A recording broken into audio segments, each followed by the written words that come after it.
Smartly Uneducated is hands down the greatest podcast in the world. But be warned, this one is not for the faint of heart. With topics ranging from true crime to conspiracy theories, this podcast doesn't shy away from violence or controversial content. Their slogan, "Oh, we're going to Pluto to see alien titties," or and suck on it till you get some raw milk, isn't just a catchy tagline. It's the truth. These hosts have a world of knowledge that expands across the cosmos. If you are looking for a podcast that will make you laugh, make you think, and make you reevaluate your life choices, tune into Smartly Uneducated and join the uneducated madness. That intro is crazy, Ben. Looking at the Santa Claus dropping things, I'll never get over it. And did you even see the donut being picked up? Oh my God. So funny, Ben. and we're so progressive. And welcome, and welcome to Smartly Uneducated. I'm Evan. And I'm Ben, and Black Santa brings us gifts, as you can tell from the intro. He's a little clumsy. He brings us together. Oh. I love it. Love it dearly. Anyways, how are you? Yeah, welcome in. Hey, I'm good, dude. You know what really gets you know what really pokes my gears and gets me going? Leaves. Leaves? Old, raggedy, useless leaves. I don't need them. They're falling from my tree, and here I am having to sweep them up and move them around and push them around and do some other stuff with them. Who needs them? All they do is they mildew on the ground to the rocks. My dog sniffs it, gets sick. I sniff it. I shit my pants. And here we go on a whole another cycle. Back and forth, smelling leaves, pooping my pants, smelling leaves, my dog's pooping her pants.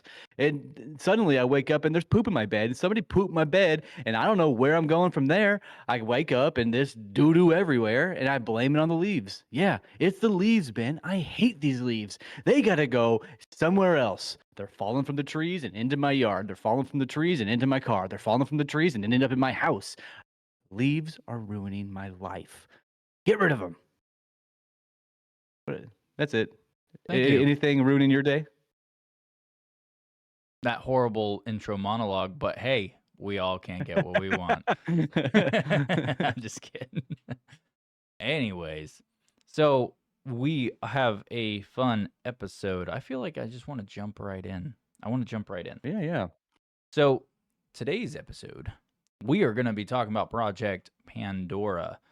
And so if any of you don't know anything about Project Pandora, basically, just to kind of give some background and context of it. So Project Pandora begins in it was around the Cold War, a period marked by, intense rivalry and technological race between the United States and the Soviet Union.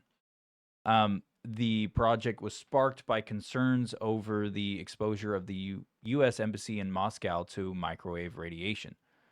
Sorry, I totally just butchered that. You butchered it. I did. So basically, there was concerns about exposure that was happening with microwave radiation on the U.S. Embassy that was in Moscow. There were unusual levels of microwave radiation, and they were detected, leading to a flurry of speculations and concerns about the health and safety of the embassy staff. This situation prompted the U.S. Government to initiate Project Pandora, not just to investigate the potential health risks, but also to understand the strategic use of microwave signals, and possibly as a tool of espionage by the Soviet Union. So that's the fun stuff we're going to be diving into today. Do you have any questions or concerns before we get started? I mean, so this microwaves in general. I wonder if this started whenever we invented the microwave, I would imagine that it came sort of hand in hand, right? Like they found out microwaves exist, and then they created something to cook your food with it, and then they're like, hold on. We don't know what this shit is. Let's figure it out. And then they figured it out. Right? Yeah. That's the idea here. I mean, I don't know if that's direct relation. I know that the microwave, like the microwave we use in our kitchen and stuff, is different. I mean, it's different, but it's similar, right? They just change basically the frequency of what the microwave signals are, right? They change them. Gotcha. It's basically taking something. I think that the microwave was a product out of this. I don't think that Oh, like the really? yeah, that's what I think it was. Because if you look at the time frames when the microwave came around and when it was being developed, it was after this whole thing was going. Or not after like Well, it completely, but in the midst of it. I am happy to know that they weren't creating a cookable device and realized, holy shit, this is actually a badass weapon. Like, Mm. and I'm like, my popcorn heats up really well and really fast now. Can we kill anybody with this? Well, I know if you put a fish in the microwave, it will pop. Why do you know that? Don't ask too many questions you don't want to know the answer to. I'm just kidding. That's No, I came across on a video, you know, the eye bletch thing. mm-hmm. So me being me, I got a little curious ever since that episode that you showed me eye bletch and the Oh, God. infamous "ow" happened. You know, where I saw the guy get vaporized. The first thing I looked at on that website was a dude just getting vaporized into nothing. I'm like, sorry I'm laughing. I'm remembering your reaction. It was probably the funniest thing I've ever seen you do. The thing is, and that was such a genuine reaction. It just ended up being an awesome soundbite. Like, yeah, dude, it was wild. And I was just like, oh my gosh. Obviously, we didn't spend much time on it on the website, but later on, curiosity got the better of me, and I went to it. And you know what was the first thing I saw on there? Someone put a live fish in a microwave, and I was like, what? And they turned it on and just filmed a fish exploding in a microwave. Yep. Was that a government official who was doing like a science experiments, or just some psychotic kid who's a potential serial killer? A group of psychotic kids. It was like a bunch of teens. Like there was other teens in the video. Their faces were blurred. There was that, but I saw them. Like, yeah, it was a bunch of like 16-year-olds, like teens, mid-teens, and they just nuked a fish in a microwave, and it was alive. Like they took it out of the aquarium in the video. And Holy put shit! Peer pressure is wild. I don't know if that's peer pressure, dude. That's just that's fucked up. like don't get me wrong, I don't care too much about fish. There's only certain fish in the ocean that I actually do somewhat care about, and that's the smart ones. I was gonna say, name just one. A dolphin. Dolphin? Okay. I mean, you said that you would kill a squid to have sex with it, so. Oh, fuck you. Don't you dare put that narrative out there as if I would do such a thing. No, I wouldn't. I was saying I would knock it unconscious first so it couldn't attack me. There's a difference. Wait. Shit. Just kidding. You go have fun with your sea cucumber, dude. You just said you wanted you also said in that same conversation you wanted to have a sea cucumber go up your butt. So I did not say that. That is not what I said. Hey, in your defense, it was almost a full moon when we did that episode. So the lycanthropy, it was 3/4. Yeah, the lycanthropy was taking over, and it was like, hey man, it's time to do some gay shit. And you were like, and you were like, oh, no, I'm not ready for that. And it's like, okay, you don't want a real penis. We'll give you the ocean's penis. And it's not pleasant. It's barbed. It's rough and coarse like a starfish arm. It's like two people who don't do proper oral hygiene decide to make out and literally arm wrestle with their tongues. Nothing? Really? Okay, fuck you too. Yeah, Anyways. there's something there. There's something there. So let's get back to Project Pandora real quick. So the overall thing, they're worried about the exposure to these microwave signals that were happening at this, the U.S. Embassy was getting affected by in Moscow during the Cold War. So that's what set all this in motion for, the next events we're all about to lay out. One thing I want to talk about before I start, I'm going to jump around a little bit in that paper I sent you, the overview report that I made on this. Yes, I actually wrote reports on this, everybody. Thank you. Ben, I did why aren't lots you of looking at my research. screen? I'm trying to get your attention. Oh, sorry, I'll switch to you. I'm not looking at you through traditional OBS. I'm looking So at go you ahead now. and click the stream because back to the sea cucumber. This is how I envision it. One of these things. But that's not what a sea cucumber looks like. It is much From the 90s. That's how I envision it, brother. Wow. Yeah, you are very wrong, my guy.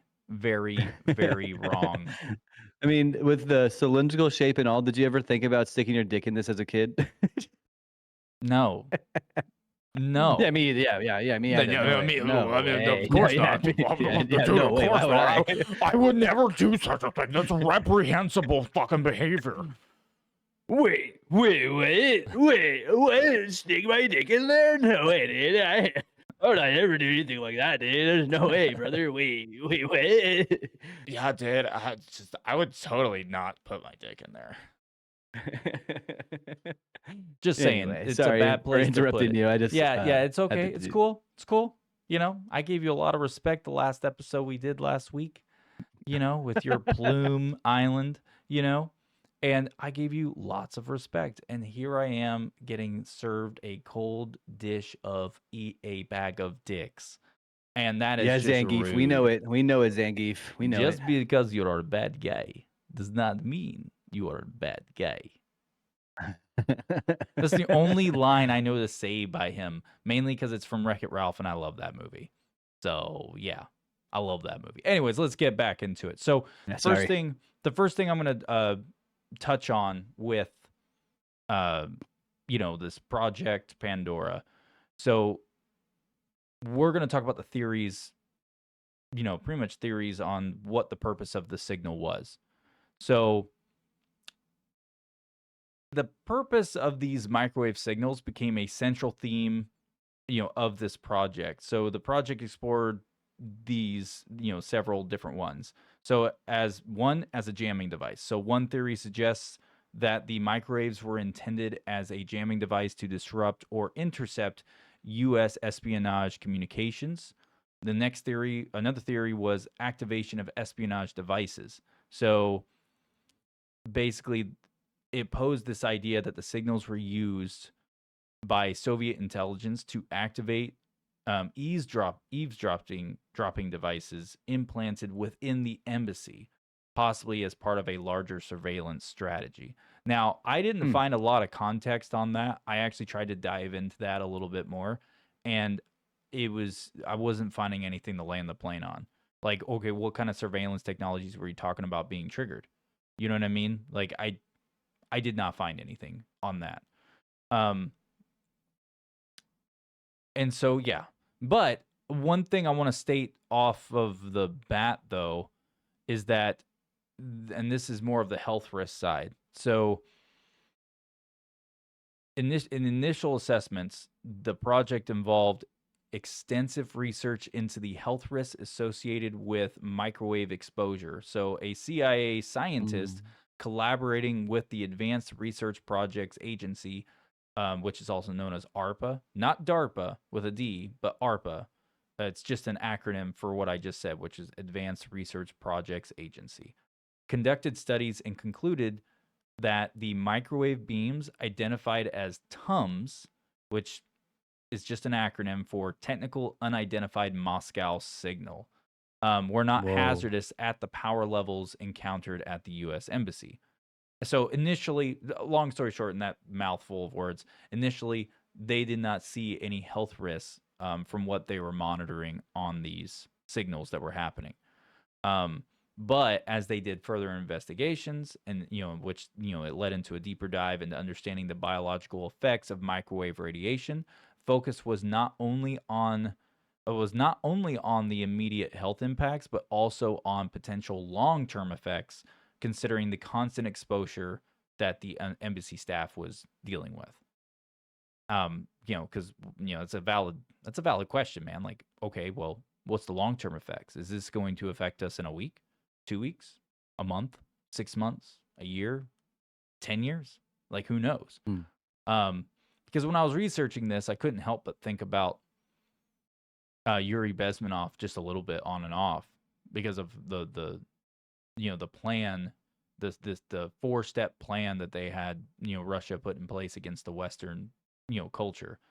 And it's like, okay, well, if they're playing the long game, what if this is a part of it? Like Yeah. if it does have long-term effects, and so yeah, I that's kind of where I went inside my head with it. Do you have any questions before I move forward, Mr. Wiz? So that U.S. embassy official, was that individual in a certain country that it happened in, or is it just he was in America and there was a quote unquote attack on America? And also, who has started working on this? Sorry, were you trying to say like was the U.S. embassy? It was numerous people. There's a lot of people at the U.S. embassy at this time So it was at the U.S. embassy in America. Where in was this? Moscow. Moscow. It was that in Russia. Russia Okay. during the Cold War. Like they were getting And ready. and Yeah. the Russians did some sort of attack on the embassy, or did somebody else do it? No. So Russia started the Soviet Union, which was Russia at the time, right? Because the Soviet Union was a part of it. At the time, they started, because the Cold War was going on, right? And Mhm. so there's a big clash. We were looking at potentially a nuclear war with Russia, and they started utilizing, like they started pushing these microwave signals into the U.S. embassy from outside. So they were like, holy shit, what the fuck is going on? They didn't know, like, what's the purpose of this attack? Like, is this an attack? Like, what's happening here? But they were using devices, and they were literally pumping microwave radiation signals into the U.S. embassy.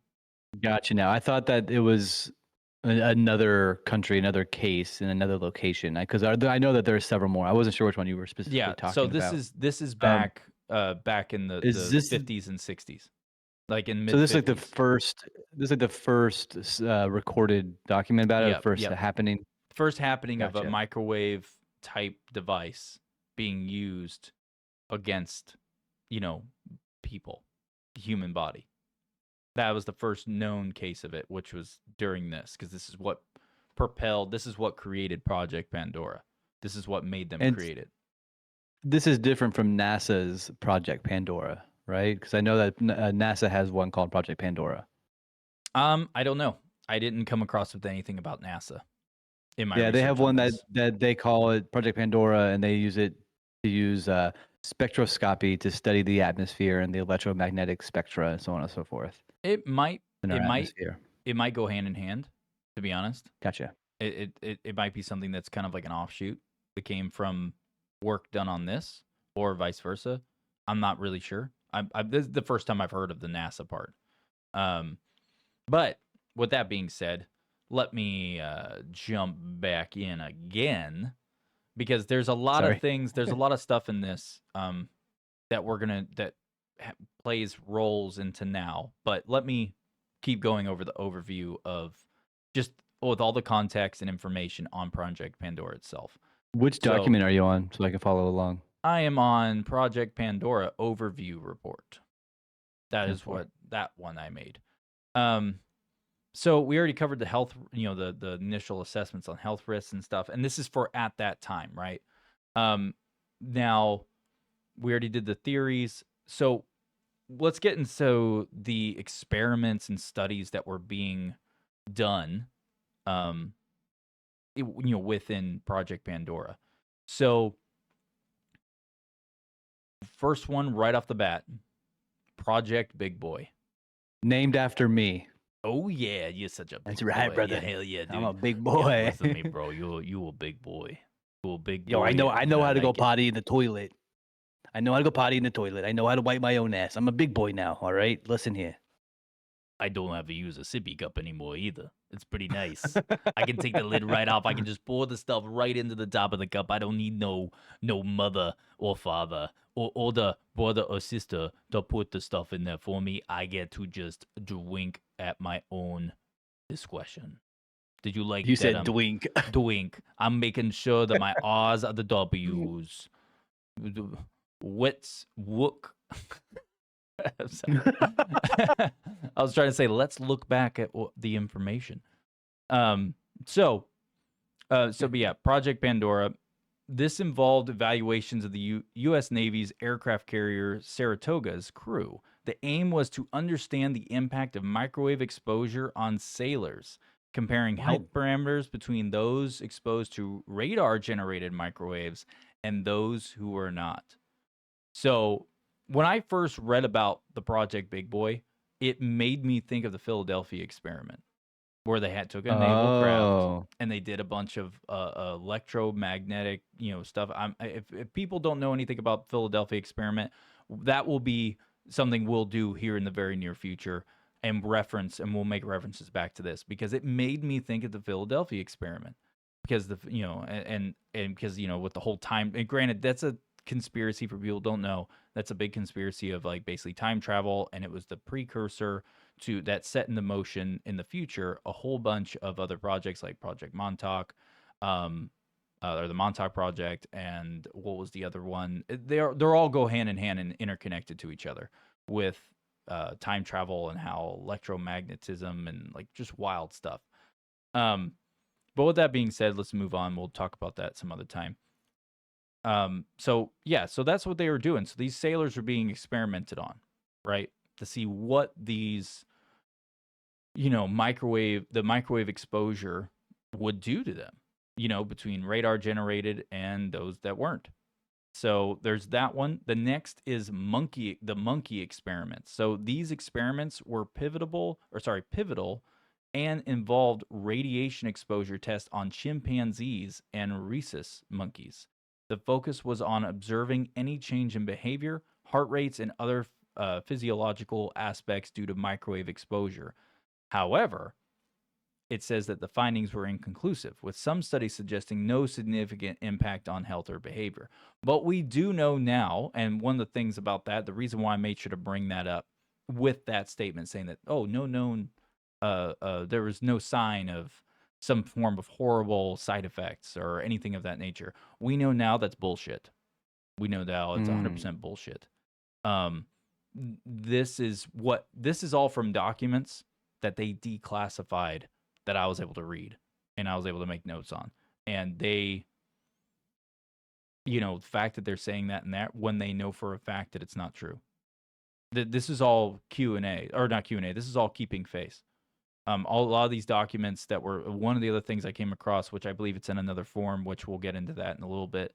But there's one aspect I'm going to bring up about it because it has to do with this, is that a lot of the documents that were made and reports that were made on Project Pandora were intentionally changed by them and at that time because there was people getting cued in to the communication loop on this project that they did not want to know the actual truth, like of what they were actually doing. So they actually fogged the mirror.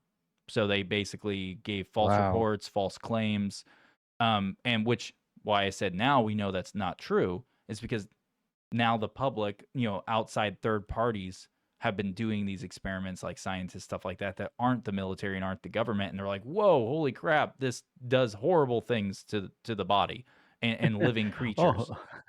They're like, wait a second. Actually sending things we don't understand to people hurts them? Mm-hmm. So like them saying that there was no, pretty much it did nothing that they found in their results. They lied. Fucking liars. It was a lie. Fucking liars. Yeah, and they knew that. It was obvious they knew that, but that's why I made sure to state that they intentionally were falsifying information that they were putting out in reports to other military personnel who were like people who were like they're supposedly were supposed to be cued in and stuff, and they're like, yeah, no, we're gonna keep this under lock and key. And part of the reason for doing that now, this is a legitimate reason, and I understand. Like, I get the logic behind it. They were worried that they had a mole. Because at the time it was this, cultural issue going on. You had dealing with the Cold War, you had communism and communist sympathizers and propagandists here in America that were, you know, pushing this, you know, trying to spread communism, right? And a lot of them were actually double agents, like people who were civilians who were contacted by KGB members of the KGB and given tons of money to go around and be these propagandists and start these protests and rallies across the United States and get people to, you know, think communism's a great thing. So, with that being said, they believe that there was a mole in, you know, somewhere. There could be a mole in there because information was getting leaked out that they were not leaking out. Information was Yeah, and getting out. that was a pretty common issue during the Cold War era too, right? So anytime that some sort of information got leaked or lost or whatever, they immediately were jumping to a mole, a spy, somebody has infiltrated their system. So Yeah. I'm not surprised that if any sort of information was being lost, that they became very paranoid. That's pretty much all of their extent that they ever do is like in the 50s and whatnot. They were like, someone's here, someone's stealing our shit. There's a mole somewhere in here. Yeah. Oh, Yeah. with that being said, I sent over a declassified document over to your email based around Project Pandora, Project Bizarre. It was a program that they did at the U.S. Moscow Embassy, what you were just talking about moments ago. It's completely declassified, the entire project, everything they plan to do. And sorry, could you? So this is for. I'm looking at it right now. Yeah, so Would if you you? scroll Would down you? just a Hey, little will bit, you put that on the stream? Will you put that on the stream? yeah, of course. I think this is worthy of seeing here. I want to show this. It'd be easier to do that. But no, sorry. And so this is a declassified. Okay, I see what you're saying. Yeah, I'm seeing some of it here. Huh. This is actually really cool. Yeah, so it's do the you have it on the national stream security. right now? Yeah, I have it up. Yeah, ready to go. It's the National Security Archive Post Special Declassified Collection on Microwave Transmission aimed at the U.S. Moscow Embassy in 1953 and 1979. Also, there's something that you were probably going to mention here in moments about the Havana syndrome. I'm sure you're about to get on that soon. That's something we'll talk about in a little bit.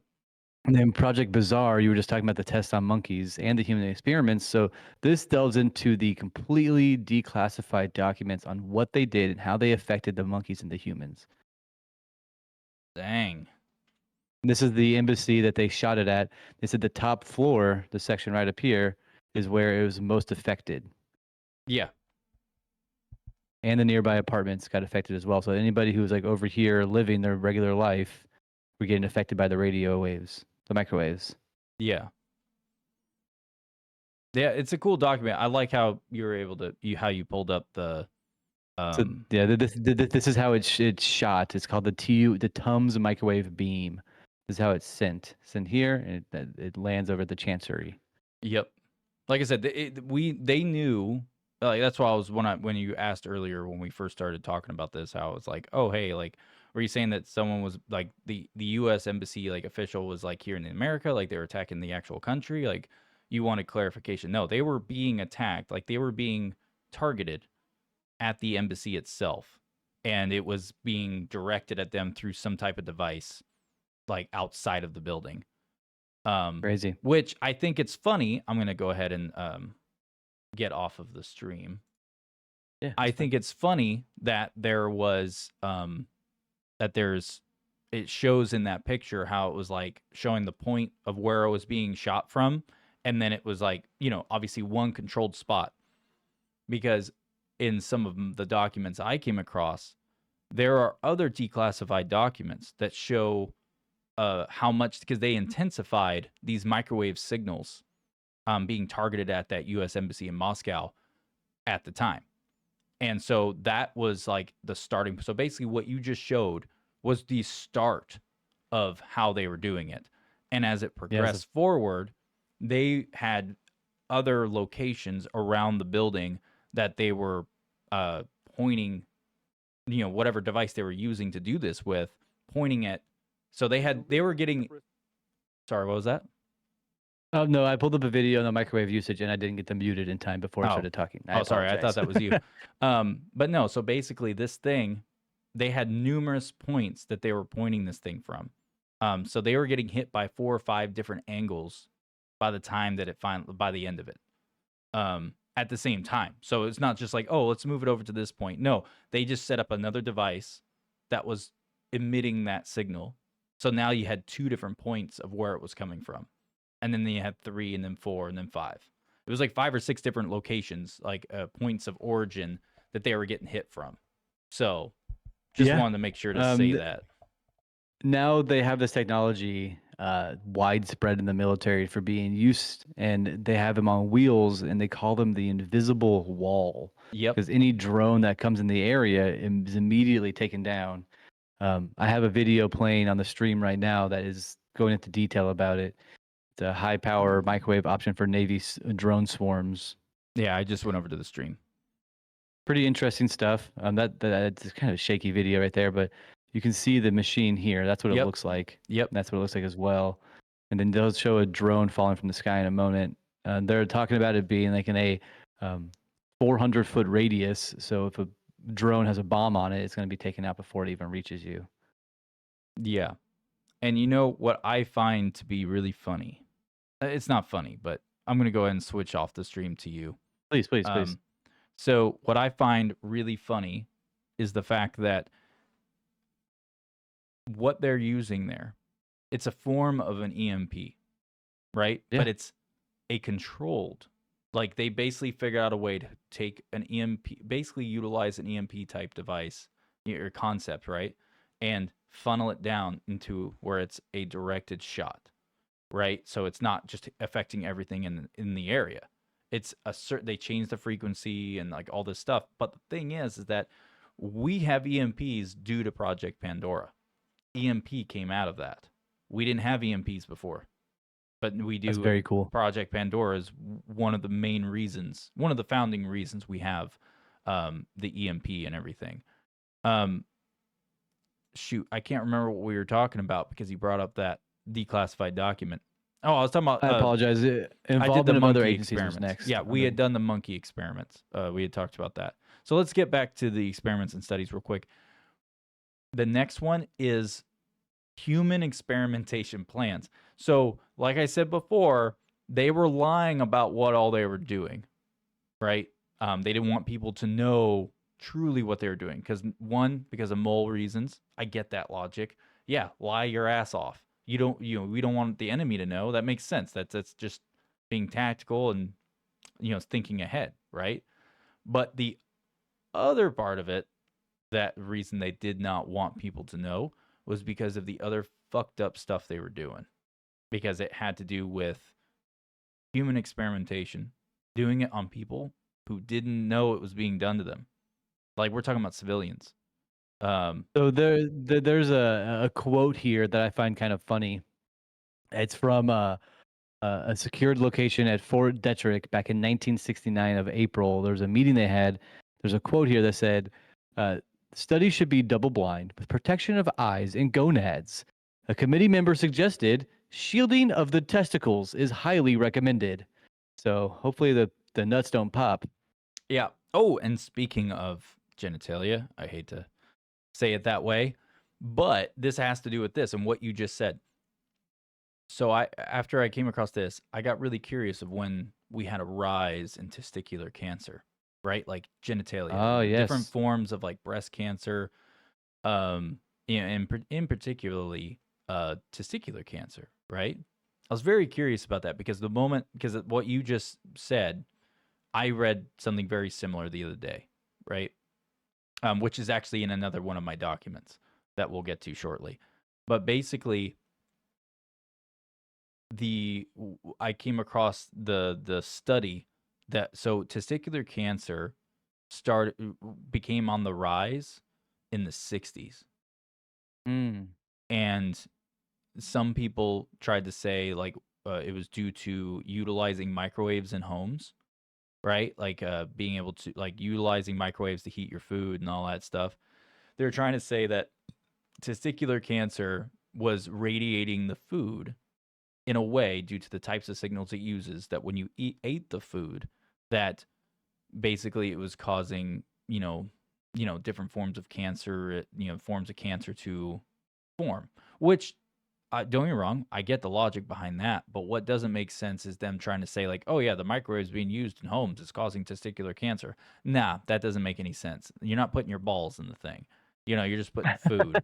I could What is understand. this, South Park? Yeah, I know, right? Like I could understand if it was like, oh, I'm getting stomach cancers, stuff like that. Like you have a cancer in your gut. Well, that would make sense if it was coming from the food because you microwave the food. But to say it was testicular cancer doesn't make any. I feel like there's something missing there. You know what I mean? But Yeah. the thing was that the rise of cancer, just cancer in general, and that's what led me on to this other stuff. So the rise in cancer since Project Pandora became a thing went up exponentially everywhere around the world, like everywhere. Like I'm not kidding. And if you look into it's really hard to get information about Russia that's public, to be honest. But there is some stuff talking about Russia that because they were playing with microwave signals before we were, technically, on a military scale, right? Because that's what set off Project Pandora. Now, granted, we may have been messing with stuff too, but maybe it was like we were behind the curve because we were behind the curve up until World War II when we got some Nazi scientists that helped us propel forward. But I can tell you right now that from what I read, they were talking about like basically in Russia, there was claims of rising cancer that was happening like a few years before ours took off. And when ours took off was basically like maybe like not very far into Project Pandora existing. And because that probably also has to do with like the testing of nuclear weapons around that time as well. But considering that they were aiming these microwaves at facilities and buildings all across like different war zones and potential enemies, it would make sense that all these things are flaring up around cancer. I mean, studies show that individuals who were 17 to 50 around the time were subjugated to testicular cancer. Imagine being 16 years old and then the doc's like, yeah, you got nut cancer, dude. Like, there's nothing you can do about that. Oh, yeah. So with the human experimentation plans, so their official declassified documents say that there were discussions about, extending these experiments to human subjects, but they did not materialize, and primarily due to ethical concerns surrounding human experimentation. But we all know that's not true because guess what was also born out of Project Pandora? MK Ultra was born from Project Pandora. No, I'm not kidding. It directly related. This is the grandfather program. This is the predecessor.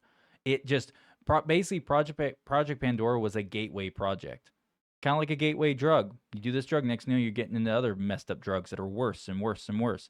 That's what this was. So Project Pandora opened Pandora's box, and they created numerous other projects out of Project Pandora that were. Sorry, they didn't create it out of Project Pandora. It's more of Project Pandora paved the way for these other projects due to the work and research that was done in this.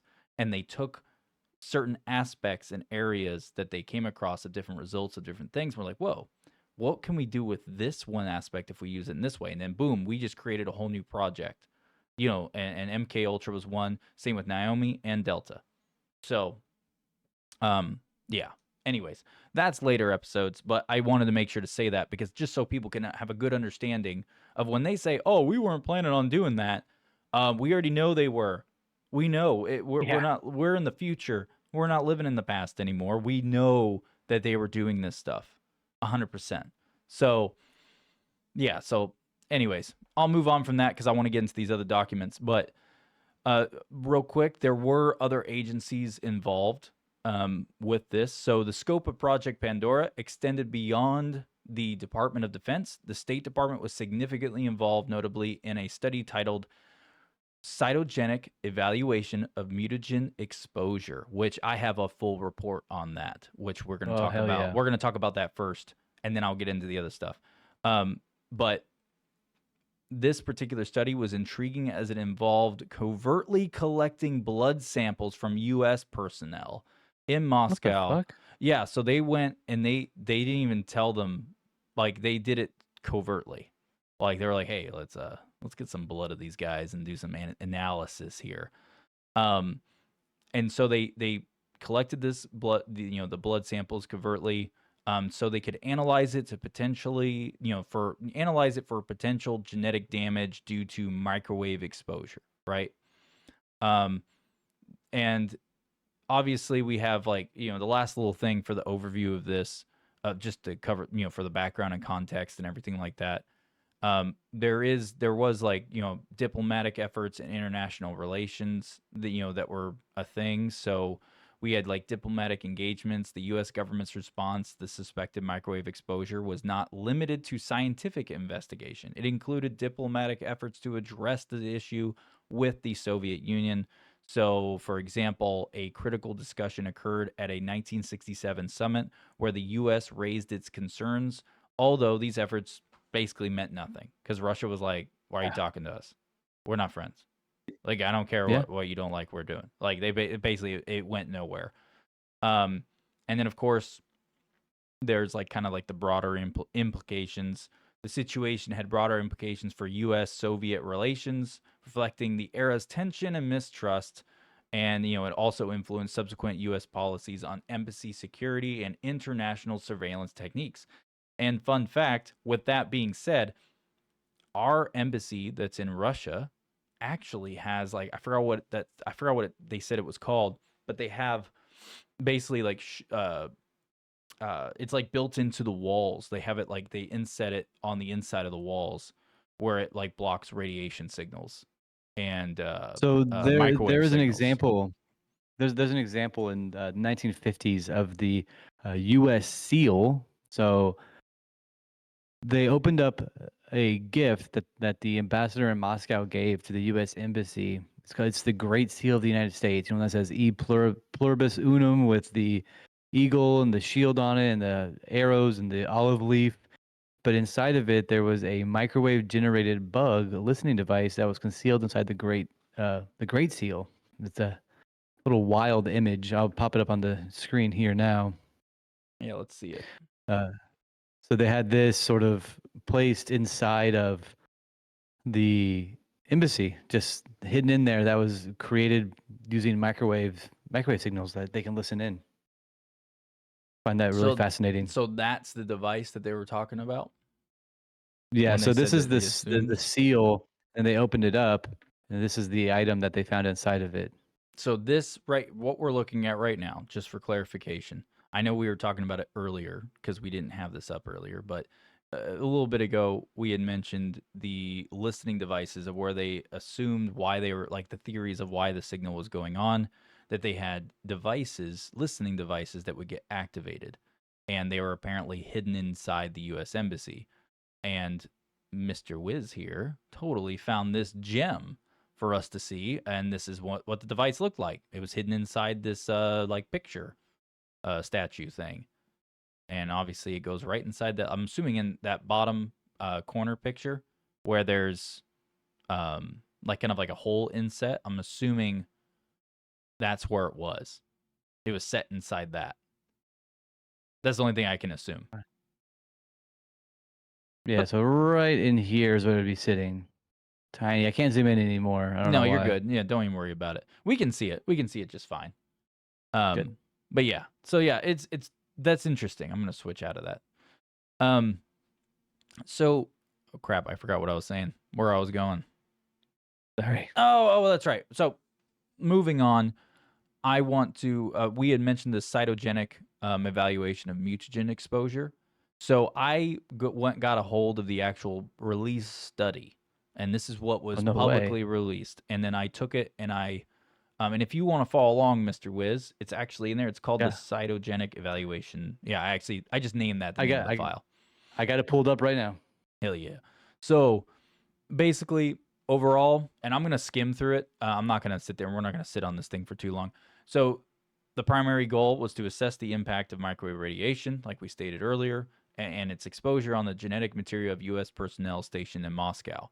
Obviously, health concerns, aim to identify any potential risks, long-term genetic mutations on health issues related to microwave exposure. So I kind of broke this down into categories, and I'm just going to power right through them. So methodology. So covert sample collection. So we mentioned that earlier. They were covertly collecting blood samples from the U.S. Embassy staff at that time. And then, of course, we also have the cytogenic analysis. So the study used cytogenic techniques to examine chromosomes in blood samples for any structural changes or abnormalities. This would include looking for signals of chromosomal aberrations like deletions, duplications, inversions, and or translocations. Which I know that's a mouthful of stuff, but basically what they're to put in an elementary way, they're looking for any kind of changes. That's it.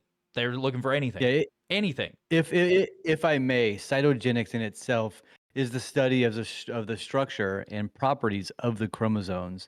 So there's looking into these DNAs and the chromosomes, and if there's any errors, they flag it, pretty much. Yeah. Thank you for coming in with that, Mr. Wiz. Now, so let's get in. So there was a lot of deception, a lot of ethical questions going on with this because there is a consent and deception type situation. So the covert nature of sample collection raises ethical questions, particularly regarding informed consent. So yeah, government doesn't care about informed consent. They don't care at all. I love how they're Not like one writing bit. this up as like, oh my goodness, ethical. It's like, dude, we nuked people in World War II. You really think that they care about ethics?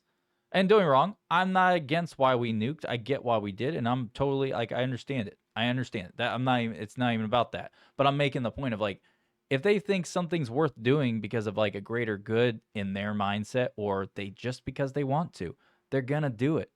Like we know this now, you know. Mm-hmm. Now, obviously that we just talked about that, but then also private, like the data privacy. So handling of sensitive genetic information would have required strict confidentiality type protocols to protect the privacy of the individuals involved. Yeah, that didn't exist back then. They didn't care. That's not what they were doing. That wasn't the point. You know what I mean? Like the whole privacy, like, oh, this dude, it was the 60s.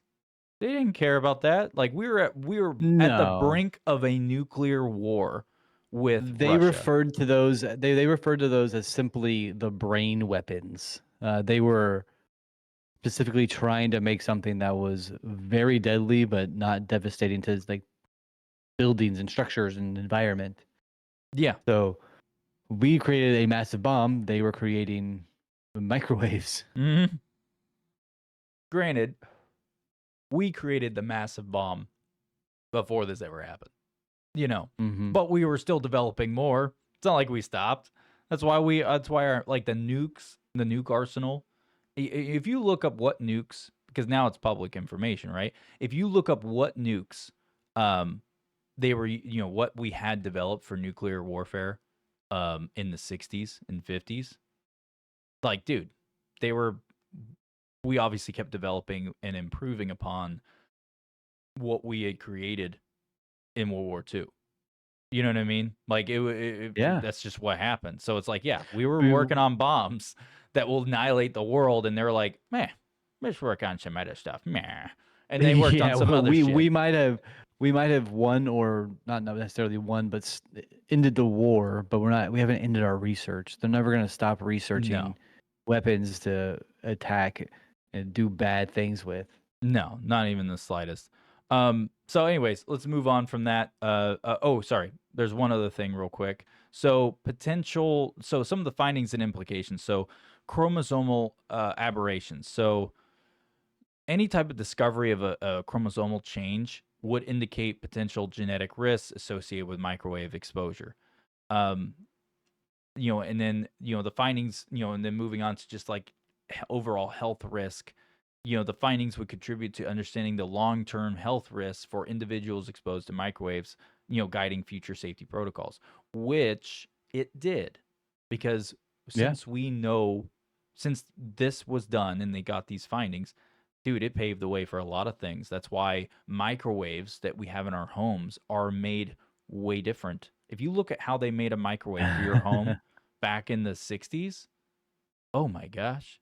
Dude, it's night and day difference. Night and day difference. Because the amount of radiation, microwave radiation that was like, in signals that were in the frequencies that were emitting off of that microwave, there was quite a few different layers that were leaking through. Like in a certain radius. It was a very tiny radius still. But the microwave you have in your house now, when you close that door, like, dude, it pretty much contains all of it. Like, nothing really leaks So, out. a fun fact about microwaves, like the ones that you cook in, whenever they were first created, because of course we did research on this, right? Like you have all these documents. I did all the fun things. I like to do the fun things. So a microwave, when they were first invented back in like 1947, cost about $5,000. In today's currency, that's $58,000. Yeah. So if you had one of these, you were pretty fucking rich to begin with, just a microwave in general. But these things weighed like 700 pounds whenever they were first invented. They were massive fucking things, big as your fridge sometimes. Yeah, and I want to give in a little fun fact to what you just said. So, like, you were saying, like, you would be rich if you had one of these things. Well, at the same time, you wouldn't be, because the way that they were selling appliances back in the day were like car salesmen. And what they would Yeah. do, and this is before the credit system was put in place, what they would do is they would go door to door sales, selling a refrigerator or whatever, because that's how they did it back then, right? It's not like they had the internet like they do now, and like these stores that just had it all packed inside, in crazy amounts of quantities, right? Because these were new products back before we have what we have now. And if you didn't have the money, you didn't have the money to buy it outright, they would do payment plans, because it was old school time, right? And, we didn't do credit cards or anything like that. It would be like, all right, yeah, you want to buy a microwave, see? All right, buddy. And then they'd be like, we're going to sign you John Hancock on here. And then every month on the 28th, you have to give us $385 for the next dollars. Yeah, it was probably a half Asian man doing it too. We all know what was going on. But or do we? I don't really know. But with that being said, but no, you would, if you look up people who had microwaves in their homes, yes, a lot of the time they were financially well off, but at the same time, there was quite a few people who had them. It was mainly middle class that had them at a pretty high rate, because they were putting themselves in debt to have them, because they were doing like, oh, payment plans, I can pay this off, blah, blah, blah, blah, blah. And then they would do it. And then they were like, oh, these things are killing us. Meh. Just kidding. They didn't. But no, they didn't do that part. But they didn't know anything about that. But anyways, I was just being exaggerated. But that's literally what they would do. So some people had them that they were just going into debt for it, right? Anyways, moving on from that. So we did so the policies were made out from this study that was done on the cytogenic mutations. Results from this study informed U.S. government policies on occupational exposure to microwaves and similar radiation sources. The last thing I want to even address is kind of like challenges and limitations to all this. So the first one is data validity. So the covert nature of the study pretty much limited the scope and what made the data collected even valid, because it was so narrowed. It's kind of like it's just like doing any other type of experimentation and study, right? Yeah. The more information you have from multiple sources on a larger scale gives you better data to work with to really find the truth in the numbers, right? In the analytics, and create a legitimate analytics out of this thing. Due to what they were doing and how they did it, they didn't have that. It was so narrowed into one tiny little source. Now, that's what's public, right? Obviously, that's not the case. I don't believe that one bit. We already know that they were fogging the mirror. Really? Oh, yeah. They were already fogging the mirror on everything else, because a lot of the stuff on this report, we already know now was not true. We know a lot of things that they knew about back then that they intentionally omitted, or they didn't omit it, they just lied. And they were just like, we didn't see anything that was credible. Meh. You Yep. know? And they would just do that because, like I said, they were worried about mole, mole infiltration of people leaking information because it was already happening. And then on top of that, they were doing shady things. We already know about Project MK Ultra. We know that it was real, and we know that this, like Project MK Ultra, was going on when this was going on. It started. It was born from this, but this wasn't even over yet. We already know it was happening. Sounds like we gotta do a whole episode on that now. Oh, we are. I already have a whole bunch of stuff written up.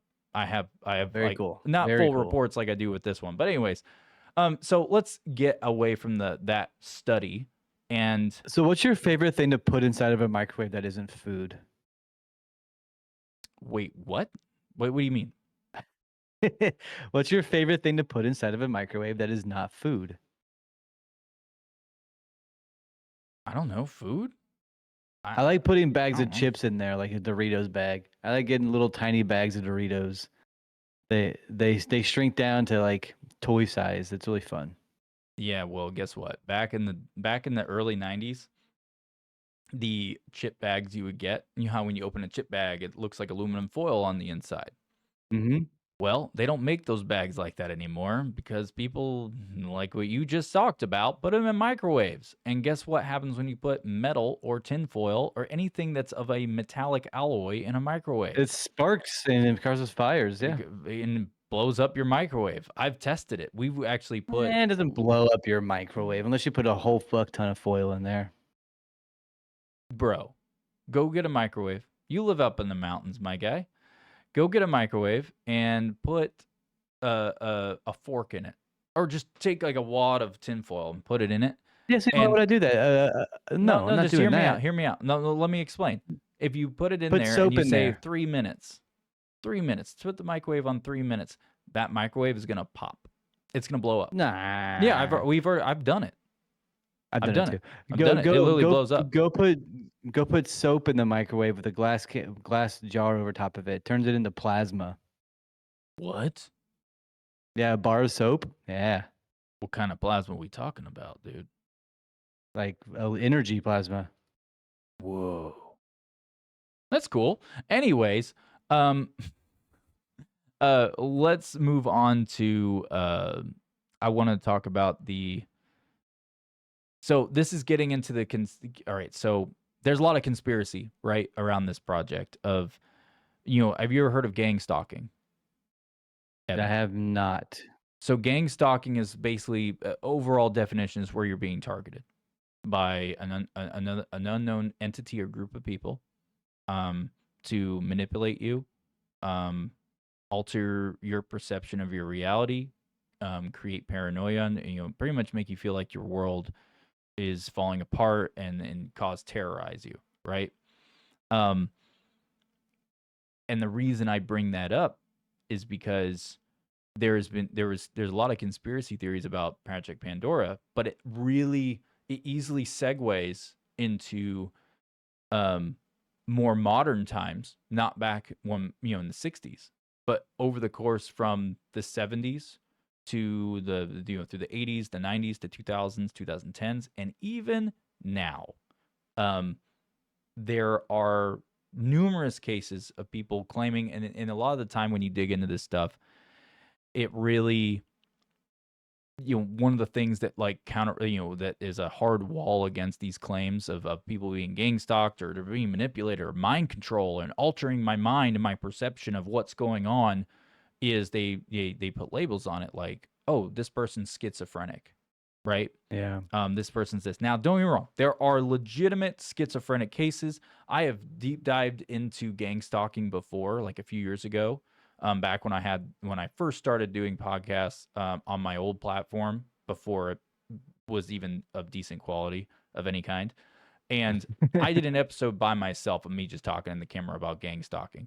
And one of the things that I came across that is legitimate is, yes, the same type of talk you'll hear from, people who are claiming gang stalking, and they're being messed with, or they're getting, microwave guns that are using for mind control. I remember us talking about that before, and Yeah. like passing. Yeah, those devices actually exist. So there's that. But some of the people that were making these claims were making false claims because they were literally were diagnosed with being a schizophrenic since when they were like 6 years old, 5 years old. Like, and they had been going through treatment, and then like they didn't have a peeper in these episodes, and all of a sudden you find out, oh, they haven't been taking their medications. And it's like, oh, okay, everything you say is not credible anymore because you're a fucking loony. You're a fucking schizophrenic. Like, we can't take what you say seriously at all. But there are cases of people who have no history of schizophrenia in their family, and their whole life they were fine. And these are real cases where all of a sudden they start losing their mind, and they're talking about how they see unmarked vehicles, they see people in their yard at night, and they'll see them pointing something at them. And every time they point this thing at them, when they've caught them, like, visually got to catch them doing it, all of a sudden they would have an intense headache and blah, blah, blah. And then all of a sudden they would just black out, and they would just pass out. And then all of a sudden when they wake up, they are freaking out, and they go around telling people how they're being like stalked by unknown people, random people. These are real cases, and there's quite a few of them out there. And the thing is, it's happening right here in our backyard. It's happening here in the United States. And when I've deep dived into this, I truly think that what? I couldn't imagine the very first time I find somebody standing on my lawn with like one of those listening devices, like dishes pointed at my house. I'd be like, "Hey, get off my lawn!"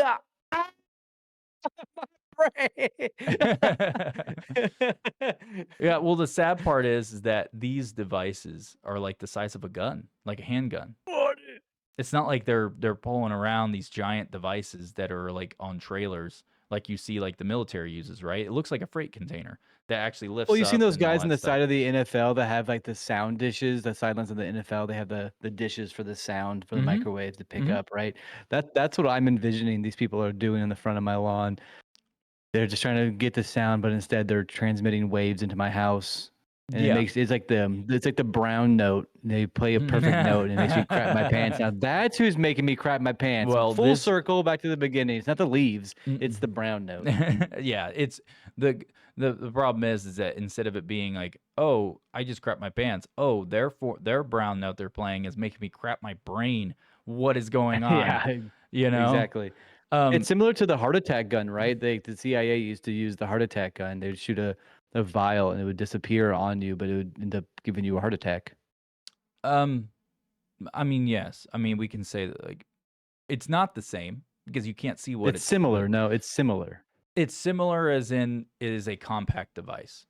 That's it. And it's like undetectable. Undetectable. That's the only difference. They're, with these frequency guns that they have, and they do have, you can look it up. There's patents for them. They exist. Ever since the Freedom of Information Act, the only reason why we even know about those things, like, and you can see the actual like patent and blueprint for them, is only because they were leaked when right before the Freedom of Information Act happened, or when it first started. All of a sudden, they got leaked, and they were like, I'm personally really excited for in like 15 years the information that's going to be declassified that we'll be able to read, based around technology that they're using today to listen to us and follow us, and the GPS tracking on our phones and the listening devices that we carry around with us. The declassified documents that are going to be released are going to be damning. Yeah. Well, let's jump into actual attacks and this has to do with Project Pandora. This is all connected because Project Pandora was the forefront of this, and the reports that they gave were bullshit. We know that they were lies, because when you read about these attacks that I wrote a report on, like the one I have in front of me right now that I just opened up is my report on directed energy attacks on U.S. officials. And this happened in 2016. No joke. I got it pulled up right here. And this is actually documented. And this is from a list of list I put together. I sent you the list where it's conspiracy. I think I title it conspiracy events that have credibility. And this is one of them.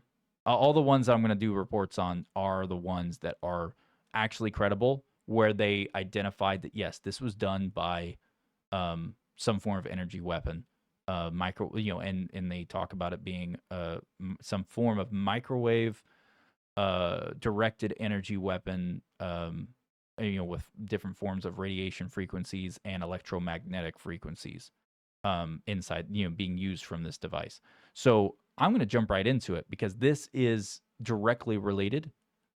Just to kind of go against that bullshit official overview report statement that they had, where they say that like, oh, we stopped doing all this, and we didn't get any. It did not produce any form of results showing that it does any harm to anybody. No, this is directly from that.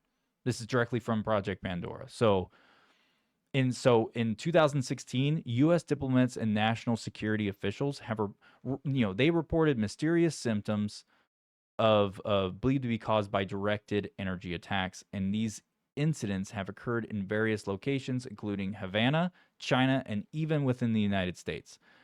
Which we'll get into the Havana syndrome in a minute because it's related to this. So Mark that's I hate saying this guy's name. Mark Polymeropoulos. Is that how you say it? Polymeropoulos, blah, blah, blah. Where's it at on the report? It's under the Moscow incident. Mark, it's under a report on suspected directed energy attacks on U.S. officials. It's that file. It starts with report in the name. But yeah, it's right. It's the second thing down in the list. But basically, his name is Mark Polymeropoulos, a 26-year-old veteran of the CIA, experienced severe symptoms during a trip to Moscow in 2017.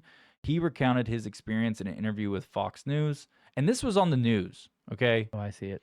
I woke up in the middle of the night with an incredible case of vertigo, a case of vertigo of tinnitus, which is ringing in the ears. I was falling over. I was nauseated. Mark, and that's what Mark said. And then, I'm not saying his last name, dude. Mr. P. I'll just call him Mr. Polly. Mark Polymeropoulos. Polymeropoulos. There's no Mary. You butchered that too. You just tried to make it sound good. I said Marrow. I'm Meropoulos. I like Meropoulos better. Polymeropoulos. He also said there was no mistake that something really, really terrifying happened that night in Moscow. And then there's parallel cases that go with this. Similar symptoms were reported by U.S. diplomats in Havana and China. The syndrome, often referred to as Havana syndrome, includes extreme vertigo, nausea, and sometimes a loud, piercing sound. There was investigations done into this stuff. So David Relman of Stanford led a National Academy of Sciences study at the request of the State Department. The report identified the symptoms as likely caused by pulse radio frequency energy. This is from scientists. They looked really quick. Yeah, go ahead. Really quick. There's a new movie on Netflix called Leave the World Behind that has the perfect example of the Havana syndrome. It's a cyber attack, post-apocalyptic sort of terror show. It's a thriller. But there's a scene in there where everybody in the area is like receiving a high-pitched sound where they all get like nauseous and like confused and disoriented. And it happens every now and again in the show, but it's a perfect example of what the Savannah syndrome feels like and looks like. Actually, that's on my to-do list to watch. Me and my wife we almost watched it the other night, but we're like, no, let's watch it this weekend when we don't have any kids in the house, so we don't have to worry about like, we didn't know how inappropriate the movie would be. You know what I mean? So we just didn't want to. It's not that inappropriate. It's a thriller more than a killer. Thriller more than a killer. I like that saying, my guy. I got the camera on you because I want to catch that beautiful smile. Oh, hey, baby, it's me, Big Daddy E. Dude, welcome back to the show. Dude, the lycanthropy is strong in us, dude. Yeah, baby, it's that 5 o'clock shadow I got going on. It's more like a 2-day shadow, but it's Say, something. dude, Huh? that's not a 5 o'clocker. I have a 5 o'clocker starting. I have like a 3 o'clock. You know. I got Anyways, a neck beard forming. oh, you do, my man. Anyways, so moving on. So often referred to as these people, they had scientists dig Is into the camera this. on you now? Yes. Okay. Yes, it is. They had actual scientists look into this that weren't part of the government. And so this is where because this is in recent times. This is in 2016 and 2017, right? That all this was going on. They were able to look. We had third-party independent people looking into this, and I was about to switch the scene over to you because I saw what you were doing, and I wish I could have caught that, but I didn't. So moving on though. Yeah. So this was all coming out. And they were all saying what it was, what they showed the evidence of. And they're like, yeah, this is a result of some form of pulse radio frequency energy. And then down below, Relman, who led this scientific study on this stuff, he said, it is a high energy, very short delivery of this microwave energy. It's a form that isn't common in the world around us, but is used, for example, by militaries for radar.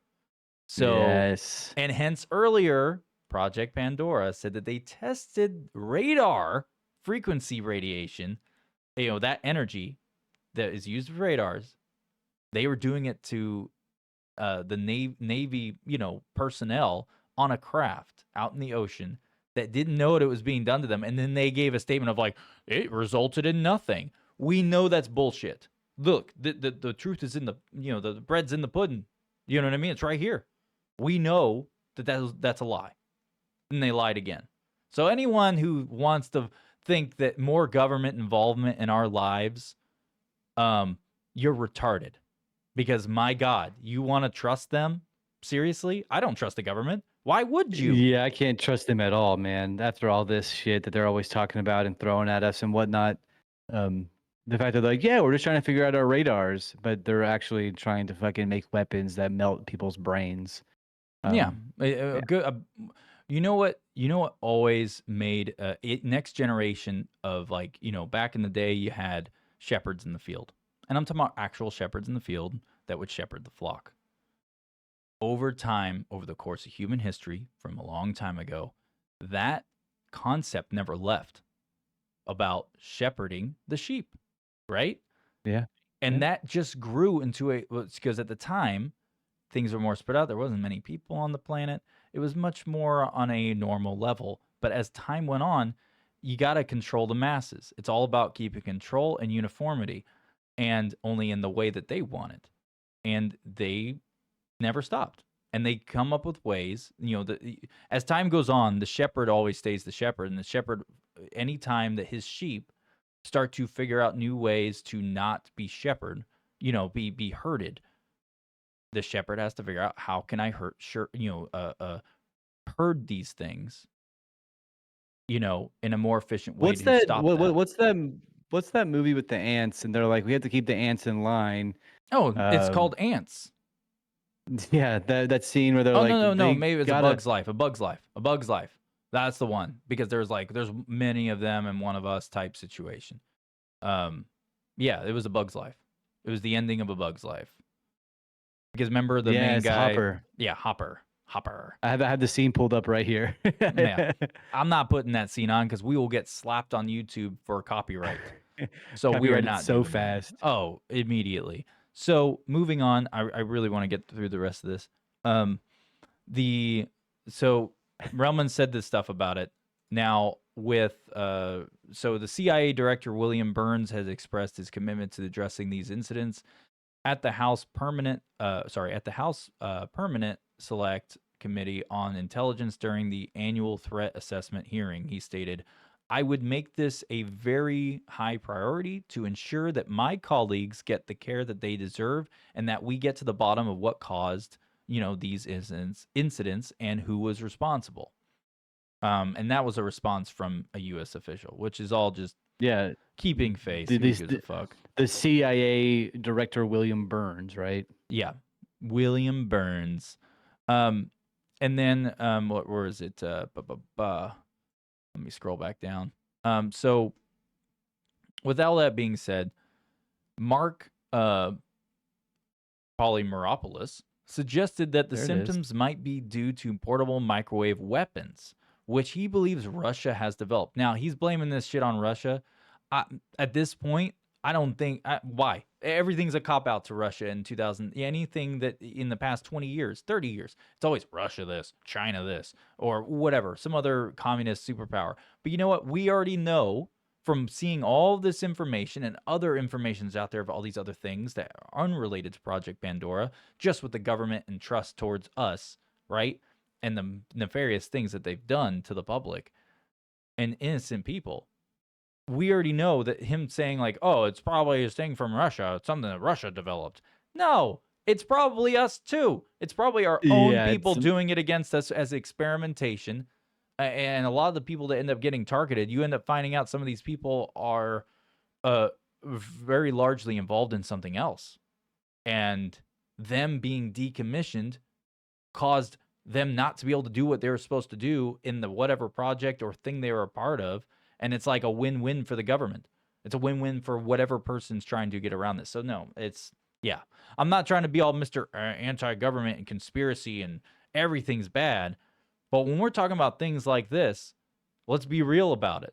You know what I mean? Yeah. Like let's not pussyfoot around the situation and the reality of what we live in this world. I mean, it's all right in front of us. You're also not trying to be pro-Russia or pro-US. You're just saying like the fact that they're just like point blaming, like pointing at the bigger brother or the little brother and be like, they did it before we did it, so it's okay that we do it. Yeah. Without saying that we do it. Yeah, exactly. Like they did it first, so it's okay that we do it, right, guys? Yeah. Which is insane. Yeah. Oh, 100%. But he gave a statement after he said that which he believes Russia has developed. He said, there's conventional wisdom that this is a portable weapon. I love how he says there's conventional wisdom. I know. Dude, that wordplay, that's his way of saying like, pretty much like, I know that this shit exists, but I'm not going to tell you that we know it's 100% a real thing that we have put hands on. We are just that's a roundabout. That's a roundabout way of saying we 100% know that this is a thing. Yeah, that they're just balancing the lines of words. It's like perfect corporate speak for why weren't you at the meeting today? That's why I don't trust lawyers and I don't trust politicians because of how they use words. It's like, no, dude, just speak direct, point blank, black and white. Stop fucking pussyfooting around. But anyways, so he says right here. Sorry, let me finish reading that quote. He said, there's conventional wisdom that this is a portable weapon, a microwave weapon that we knew the Soviet Union and the Russians certainly developed and tested for a long time, and it's designed to incapacitate. So, yeah, he's like, we know Russia's doing it, but yet, what they were trying to say, I think one of the documents I came across a while ago or the other day was talking about how they were like, we don't know how Russia's doing it, and we don't know how Russia even has this type of devices. And that was a document from the 80s. It's like, no, you knew that they did. You knew they did in the 60s because of what was going on that caused Project Pandora to be blossomed into creation. Yeah. If I may, I think that they're trying to say that we know that they have this thing because we have this thing, but we're not going to tell anybody else that we have this. That's like saying, I have a stick of gum, but I know Steven over there has a stick of gum. So if Steven has it, you should go ask Steven why he has it and not me. Mm-hmm. Yep. 100%. So moving on, last thing I'm going to touch on after that. So lawmakers, so this has to do with like different like government actions that took place. So lawmakers, including Senator James Einhoff and Senator Richard Blumenthal, have been briefed on the incidents but have maintained confidentiality on specific details. They have expressed serious concerns. Nothing ever comes to light. They're trying to say they're being transparent. And this is recent. That's why I'm speaking a little bit more passionately about it, right? Because this is what 5, 6, 7 years ago. You know, it's only Yeah. it's 2024 now. So sorry, it's now 7-8 years ago. It's within the past 10 years.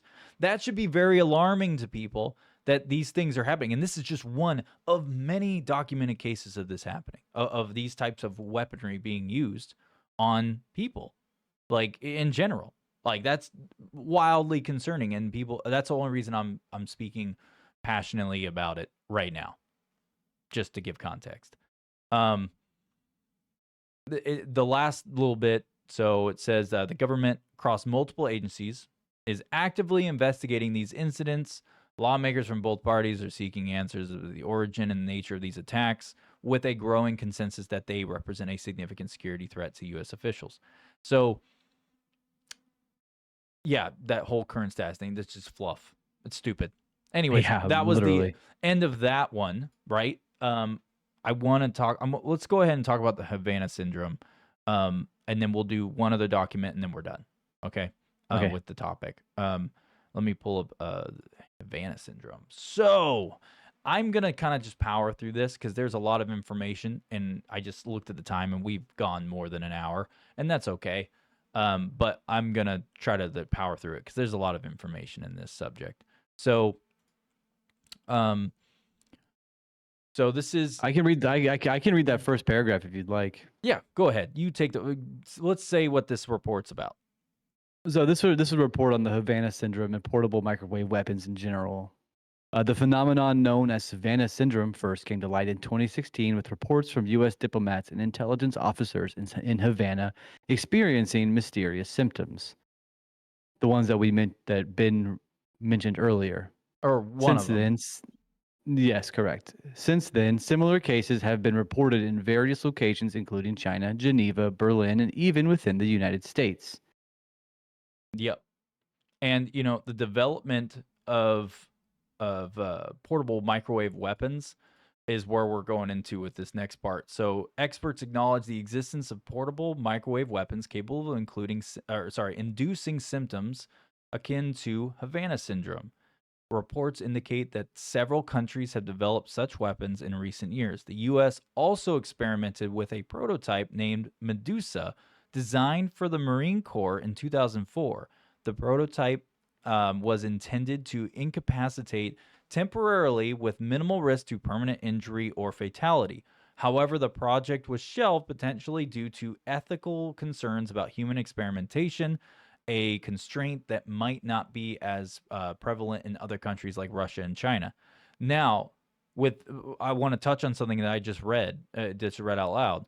So they are saying that there was a prototype named Medusa, that was designed for the Marines in 2004, right? But the thing is that if it's saying that the prototype was intended for incapacitation and not hurt anyone. So that just makes my brain spiral into a lot of questions. So it's like, okay, you're developing something for incapacitation. If we're at war, right, and the whole point is to kill the enemy, right? So in an active war zone, why would we just incapacitate them when we could just drop a bomb and blow them the fuck up, right? Well, incapacitate does not necessarily mean knock them unconscious. It means yes. It could also mean kill, vaporize. Well, it says minimal risk to permanent injury or fatality. That's in there. Well, that's what they say. That's what they say, right? That's what they say, right? That's possibly what they initially wanted to do with it, but they realized the capabilities of it, and they're like, you know what? Turn this motherfucker up to 11. Let's see what it actually does. Turn it up to let's go to 12. 12 sounds better. Yeah, but no, I think that. Sorry, the reason I was saying that, and I'm not saying that like, oh, it would be useless in a war zone. No, you could incapacitate the enemy. You could go in there. Now the one's shooting back at you, and then you could shoot them in the head. You know what I mean? But the thing is that like that right there are cases of mass amounts of people in one location losing consciousness. Some lost consciousness. Some just became delirious. Some like just went out of their mind. Like, you ever seen the movie? And I feel like they did it on purpose as a reference to this stuff. But the Kingsman, the Secret Service, that movie.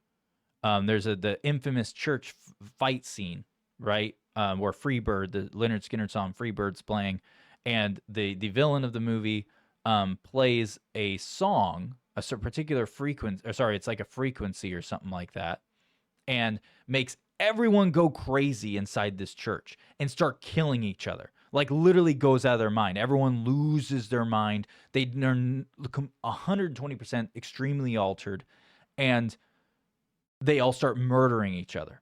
And the main character ends up murdering, fighting too, because he's getting affected by it. And of course, since he's like this super trained elite, like, super secret, agent guy, he obviously is the only one who walks out alive, right? But it's the reason I mention that is because this is very similar to that. Because some of these, one of the cases that happened in, I think it was Berlin. I think it was Berlin. I don't remember which country it was, but basically what happened was that this stuff got basically everyone, we're talking like 30 or 40 people all lost their minds. Some people lost consciousness. A couple of them just got, basically incapacitated them. They just passed out. And then, but some of them like literally started like trying to peel their own skin off their face. And then some started like literally attacking other people. And unanimously across the group, people were puking, extreme nausea, high-pitched ringing noises that were so overbearing in the head, it felt like someone was cutting through their ears with a knife. That was one of the descriptions that was given by someone who lived the event.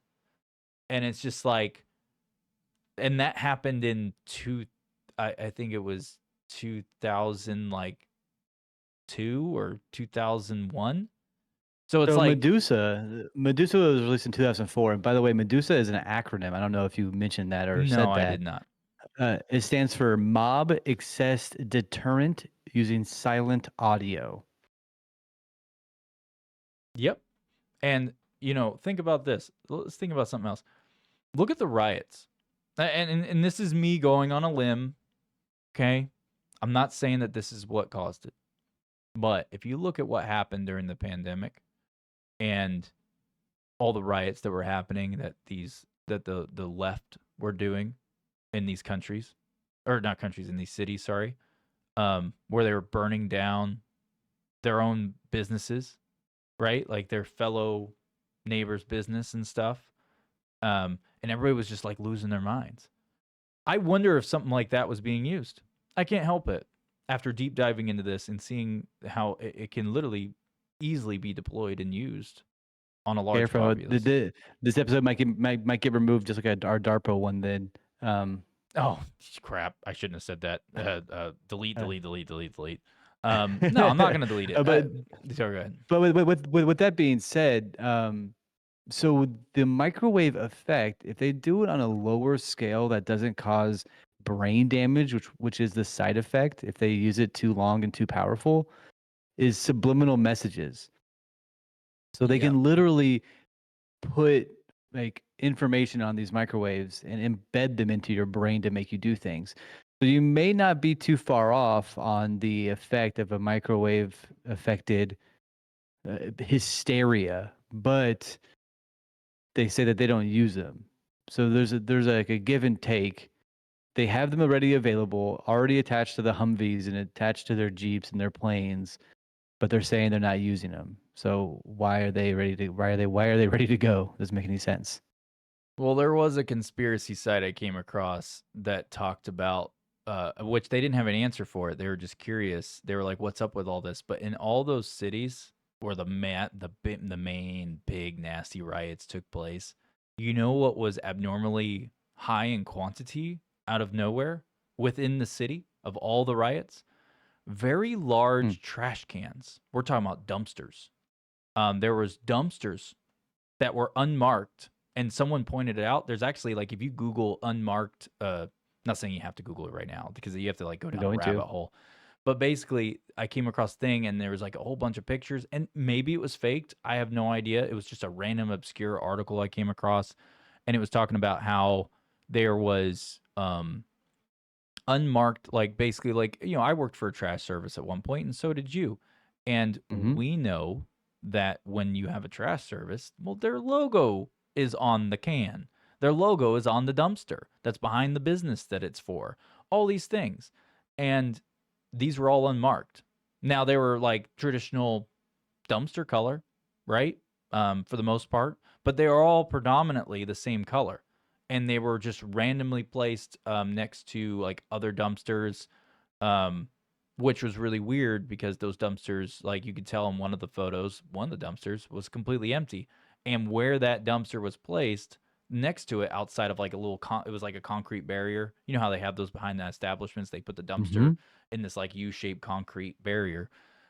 It was sitting outside the concrete barrier, and where it was actually sitting, you couldn't get a truck up to it, like one of those front load trucks to hook the forks into it to dump it. You couldn't even get to it, like where it was located. You literally could not get one of those trucks in there to get to it. So it's like, that's really odd. That stood out very odd to me.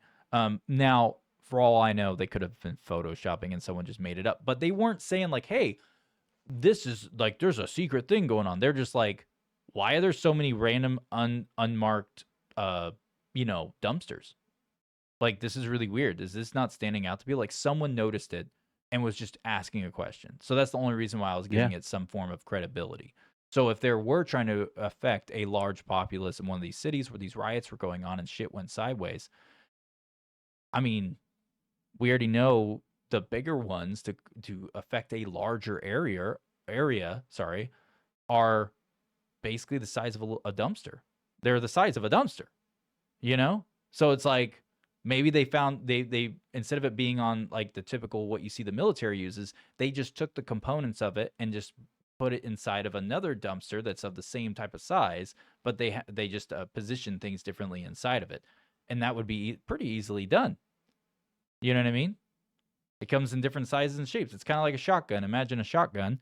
You can buy a shotgun with a long barrel. You can buy a shotgun with a short barrel. You can buy a double barrel shotgun. You can buy those extended barrel shotguns. So that kind of concept, right, of different forms and sizes, but it still can shoot the 12 gauge round and still hit a giant area. You know what I mean? So it's like, it just wouldn't surprise me if somehow there was something like that going on. I'm not saying that's what it was. This is all just me talking out of my butt. Just something to think about. Theory and conversation, right? Yeah. So let's get this. Let's end this whole Havana report. So, so let's get into technical aspects. So James Lynn, a noted authority on the biological impact of microwave energy, has stated that creating such a weapon does not require large equipment. It can be compact enough to fit in a vehicle like a van or an SUV, hence dumpsters. The technology based on the microwave auditory effect involves using rapid microwave pulses to slightly heat brain tissue, leading to a shockwave inside the skull. You fucking imagine. Having a headache is already bad enough, but if my brain was rippling like a fucking ocean, oh my God. Oh yeah. And so, yeah, there's that. So I have a whole thing about investigation report efforts and government response. So I'm just going to skim through it, but basically the U.S. Department of Defense is reportedly developing a wearable sensor to detect the kind of radio frequencies associated with these attacks. The Department of Homeland Security has also shown increased vigilance, issuing memos to encourage reporting of unexplained health incidents, while various U.S. agencies are actively investigating reports and conclusions about the cause of Havana syndrome. The cause of Havana syndrome vary. So some reports suggest a link to pulsed electromagnetic energy, while others find no evidence of implicating foreign adversaries, an attribute that seems to pre-existing medical conditions or stress. It's funny, that's the government statement, but yet you have actual scientists, like experts in the field going, like literally giving them all the evidence, going like, look, we have this right here, like from what happened in this attack. Look, some type of directed energy was shot at these people. We have the proof and we have the evidence. And then the government comes out and goes, well, see here, buddy, we don't really know what's going on. We know nothing, meh. Like, yeah, typical government bastards. Typical. You got anything to say on that? Camera's on you. Speak. Speak. So like they you- mentioned electromagnetic energy. There has been talk about electromagnetic fields, the same exact thing being harmful, EMFs, right? Mhm. So if they are creating things to detect the possibility of a microwave radiation attack, how do we defend our bodies against it? Is there a helmet that we can wear to protect our skulls? Can we wear a Faraday bag around our heads to protect it? Like, how would you protect against that? I would say we have to get inside one of those UFOs Bob Lazar talked about where electromagnetic frequencies can't get through it. I would like to imagine people are wearing EMF bags over their head, but the UFO is very funny. I'm just saying. I mean, I'm not gonna get into that, but you know what I'm talking about. Yeah, I do. Let's move on. So, there is. Look at the time, by the way. Yeah. Oh crap. Okay, I'm just gonna read this last part, and then I'll read one last thing, and I'll just power through it and not stop for notations. So skepticism and alternative explanations. Basically, there is skepticism about their successful implementation, particularly in urban settings. Some experts argue that the symptoms of Havana syndrome could be attributed to environmental factors or even psychological phenomenon like mass psychogenic illness. Yeah, that's right. Yeah, that's the dumbest thing I've ever read. Keep going. The inconsistency in reports and the lack of peer-reviewed confirmation adds to the ambiguity surrounding the true cause of these incidents. So, yeah, take that last part with a grain of salt. That was just random people, like no one of any type of value or credibility or anything. So moving on from that, while I'm pulling this up, do you have anything you want to add on comment on that, Mr. Evan? Not necessarily that, but they have a lot of facts and findings that they have come across over the years, like the surveillance using microwaves, experiments on animals, covert blood samples, Soviet microwave technology. There's a lot of evidence pointing that this shit is being used directly to harm people. No ifs and buts about it, and it's something that people need to be really concerned about because if we are to be attacked, they're not going to nuke the world. They're gonna want our resources, so they're going to do a different manner of attack nowadays. So it isn't something to be concerned about devastating our planet. It's going to be devastating our economy, so they can come and take our water, our food, our resources. So yeah, I got what you're saying. that, But yeah, oh, were you reading off of the facts and findings list? yeah, briefly. Okay, cool. Running over it. Cool. That's all we really need to do about that. Is just kind of name drop those. So with that being said, this is the last thing we're going to talk about, and this is or the last aspect of this. So this is another energy attack that happened that is documented from the conspiracies events that are credible. So this is a direct. So there's a directed energy attack against U.S. personnel. So. Mm-hmm. I'm just going to read through this. I'm not going to stop for commentary, okay?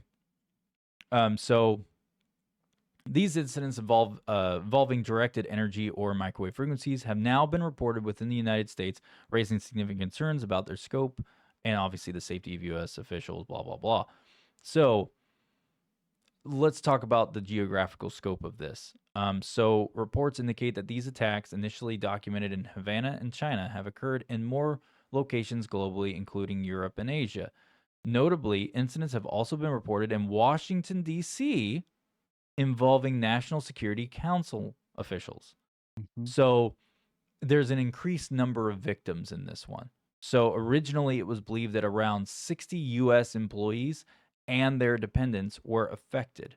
And then there's new reports suggested to up to 130 Americans, including a 2-year-old child of a military officer, have experienced all the symptoms.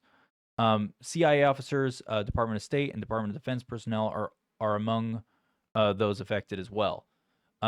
So victims have reported debilitating symptoms like dizziness, headaches, and cognitive difficulties.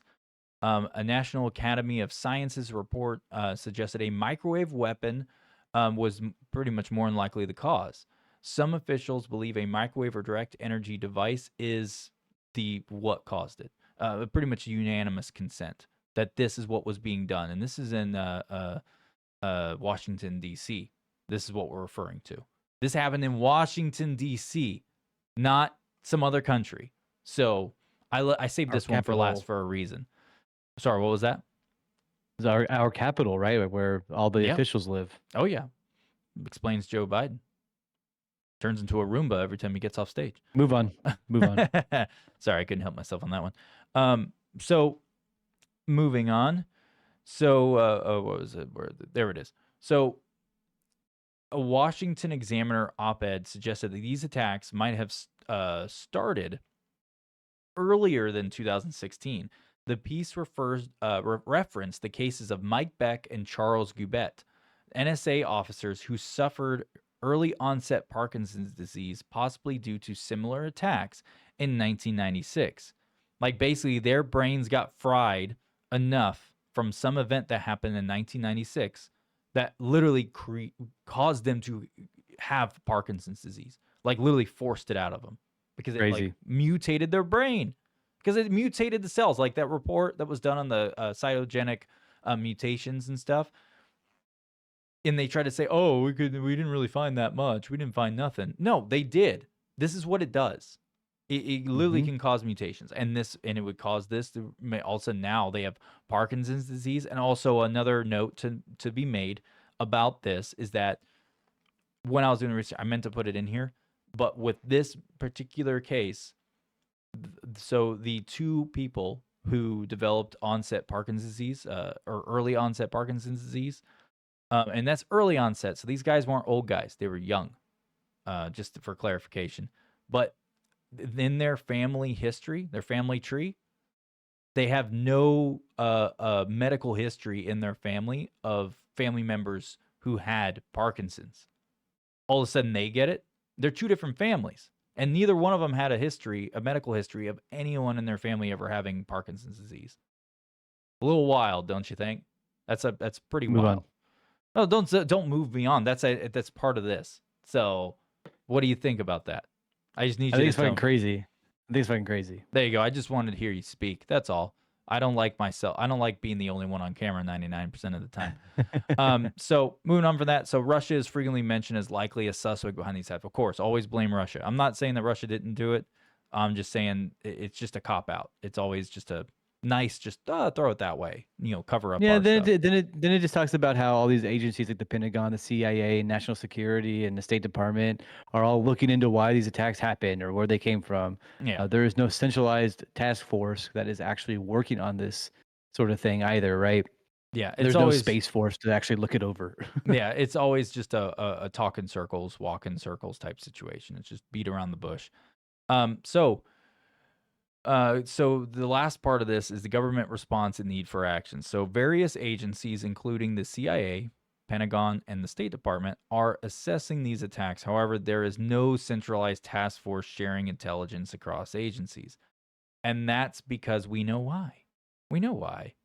And someone's railroading it, even if the people who tried to start this are not involved, right? And they don't know anything about these like things being kept secret. I bet you anything, I guarantee they probably someone tried to start a task force at some point in time. And I guarantee it got railroaded because as it went down the pipeline, it came across people who are in higher, seats of power, who know about what's really going on and know what operations we have in place. And they're like, yeah, we're not doing that. Like, that's too... And this has been smartly uneducated. Oh my goodness. Don't do that. That's horrible. That sounded really bad. This sounded really bad. What do you mean? Oh, stop it. Stop talking like a smoker who has to use the thingy and talk like this. Anyways, so there's that. There are calls for the Director of National Intelligence, Avril Haines, to establish a multi-agency task force to identify the scope of these attacks and develop evidence against the responsible nation. Of course. Biden administration is reported to be balancing the seriousness of the issue with the need to prevent panic. Oh, fuck the Biden administration. They ain't doing shit. That's all Well, fluff. they're just the presidential. They're the presidential people right now. I I'd know, say. it would be would've said anybody. the Trump if it was that. Yeah. It would be the same thing if Trump was in office. I'm just saying, fuck the Biden. The way I'm saying fuck that is, it's all bullshit. It would have been the same they're not exact looking statement. into it. They already know about it. Yeah, it would have been the same exact statement. It didn't matter what presidential candidate, cabinet was going at the time. It doesn't matter. Yeah, I agree. But that pretty much wraps up. That's Project Pandora. I really wanted to bring us into those incident reports because that plays a role with what we talked about. Like it's all connected. Because when I researched Project Pandora, I couldn't help but just be like, hey, when I researched gang stalking, there was a lot of talk of microwave weapons being used.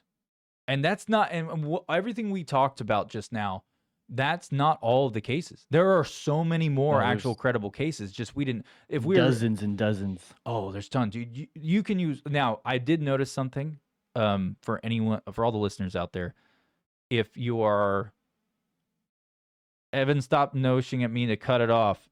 It's only 11:13. We're literally wrapping this up. We'll be out of here in 5 minutes. I gotta go. You said 11:45 yesterday, so sorry, sir. That's when I need to be leaving. That's when I need to be leaving, not turning off. Oh, my bad. All right, we're gonna wrap this up. Sorry, 2 minutes, and then we're done. But I did notice that when you Googled this stuff, Google only gave you so many. Like it would literally filter out all the other really crazy ones that are documented. So I was using DuckDuckGo to find the rest of these. And now, granted, only one of them made it from DuckDuckGo from that search into this report. But there's just so many, and there's like I think I came across at least 6 that happened here in the United States. At least 6. One of them really close to my home that took place in like 2012. Here in the Dallas area, DFW. And that was really interesting to read about. But it was, anyways, point is, don't trust the government. That's the point of this. Don't you think so? Take care. The past 2 or 3 episodes has pretty much been don't trust the government. Take care of yourself and your loved ones. That's pretty much it, right? Yes. And when the next time around comes the vote for libertarian. Oh no, vote for me. Yeah, the Evan 2024. Yeah, there we go. I write my name in every time. Yes, I am excited for Evan to be the president. I'd vote for you, buddy. I'd vote for you in a heartbeat. Just because I would like to be pardoned for all the crimes that I would commit right after you get in the office. Is this long enough now? Has this been long enough? I'm sorry, listeners and viewers. Evan just doesn't like you guys. He wants to go. I'm just kidding. He loves you somewhat. I love y'all way too much. I just got to get running. I have things to do. I know I do every episode. I have a bit of a life. Yeah, he's got to work. He's got to work. Anyways, we will talk to y'all later, and thank you for tuning in. Yeah, again, like always, like and subscribe, leave a comment. We'll talk to you. Email us, whatever you want to do. And Love that's ya. and that is smartlyuneducated@gmail.com. Not the Smartly Uneducated podcast. It's just smartlyuneducated@gmail.com. Please shoot us an email or comment on the videos. Let's go. All right, bye guys. Bye-bye.